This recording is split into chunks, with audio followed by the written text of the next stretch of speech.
कोल्हापूर जिल्ह्यातील काही महत्त्वाच्या बातम्या आता आपण थोडक्यात पाहणार आहोत। त्यासाठी पाहूया संक्षिप्त बातम्या अर्थात फास्ट न्यूज।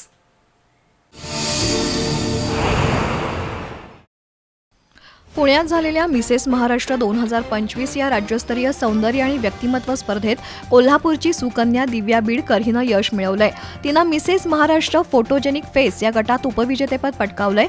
दिव्या सिव्हिल इंजिनियर असून बेंगळूर इथं कार्यरत आहे। या यशासाठी दिव्याला सतीश वडणगेकर, दीपक बीडकर यांचं मार्गदर्शन लाभलंय।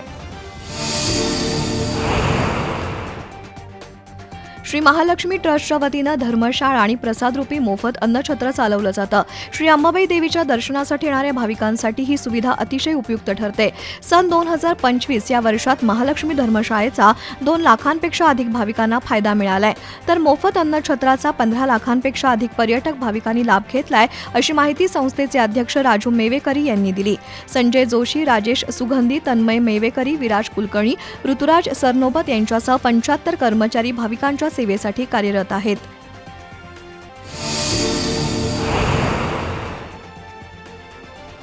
निवडणुकीच्या अनुषंगानं अवैध व्यवसाय आणि अंमली पदार्थांची विक्री होऊ नये यासाठी पोलिसांची पथकं सक्रिय आहेत। स्थानिक गुन्हे अन्वेषण शाखेच्या पथकातील अंमलदार वैभव पाटील आणि संतोष वर्गे यांना राजारामपुरी मातंग वसाहतीमध्ये एक तरुण गांजाची विक्री करत असल्याची माहिती मिळाली।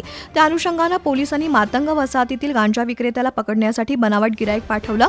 बनावट ग्राहकांना गांजा विकत घेतल्यानंतर पथकानं आदित्य अवघडेच्या घरावर छापा टाकला। तिथून 55,000 रुपये किमतीचा 2.25 किलो वजनाचा गांजा जप्त केला। त्याला अटक करण्यात आली। निवडणुकीच्या पार्श्वभूमीवर जिल्हा पोलीस अधीक्षक योगेश कुमार गुप्ता यांनी गुन्हेगारी टोळ्यांवर मोका, हद्दपार, तडीपारची कारवाई करण्याचे आदेश दिलेत। त्यानुसार अनेक गंभीर गुन्हे दाखल असलेल्या दळवी गँगला हद्दपार करण्याचा प्रस्ताव इचलकरंजीतील गावभाग पोलिसांनी जिल्हा पोलीस अधीक्षकांकडे पाठवला होता। त्यावर झालेल्या सुनावणीतून अर्जुन दळवी, ओंकार साळुंखे, आदित्य हेरवाडे, सोमनाथ हेरवाडे हे चौघे सामाजिक स्वास्थ्य बिघडवत असल्याचं स्पष्ट झालंय। त्यामुळे जिल्हा पोलीस अधीक्षक योगेश कुमार गुप्ता यांनी त्या चौघांना 4 महिन्यांसाठी कोल्हापूर जिल्ह्यातून हद्दपार करण्याचे आदेश दिलेत। श्री महालक्ष्मी अन्नछत्र मंडळाच्या वतीनं दरवर्षी दिनदर्शिका प्रकाशित केली जाते। यावर्षीची दिनदर्शिका नुकतीच प्रकाशित करण्यात आली आहे। उद्योजक SM घाटगे, मिलिंद घाटगे, वृंदा घाटगे, कल्पना घाटगे, विजय टिक्कू रोफ शेख, प्रसाद कामत यांच्या हस्ते दिनदर्शिकेचं प्रकाशन झालं। दिनदर्शिकेच्या 11,000 प्रतींचं मोफत वितरण करण्यात येणार आहे। गेली 18 वर्ष मंडळाच्या वतीनं मोफत दिनदर्शिका वाटपाचा उपक्रम राबवला जातो। यावेळी मंडळाचे अध्यक्ष राजू मेवेकरी यांच्यासह मान्यवर उपस्थित होते। मूळची कागल इथली आणि सध्या मुंबईत स्थायिक असलेली ईशानी अरविंद हिंगे हिची स्टार प्रवाह वाहिनीवरील मी होणार सुपरस्टार छोटे उस्ताद सीझन 4 या गायन स्पर्धेसाठी निवड झाली आहे। आपल्या गोड आवाजाच्या बळावर अनेक स्पर्धा जिंकणाऱ्या ईशानीनं आता मी होणार सुपरस्टार मध्येही आपला दबदबा निर्माण केलाय।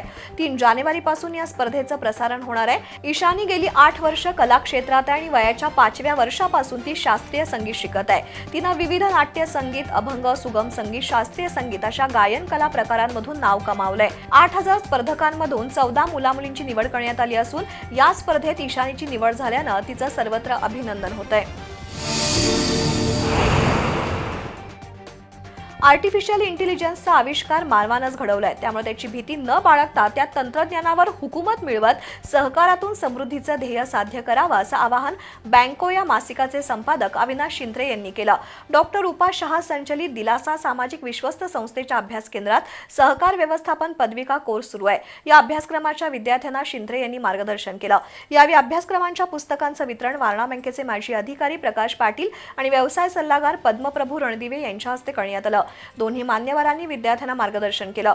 दिलासा केंद्राच्या अध्यक्षा डॉक्टर रूपा शहा यांनी या उपक्रमाचा हेतू स्पष्ट केला। यावेळी करण पाटील, सानिका भोसले, समृद्धी हावळे, शशिकांत कुंभार, प्रदीप पाटील यांच्यासह विद्यार्थी उपस्थित होते।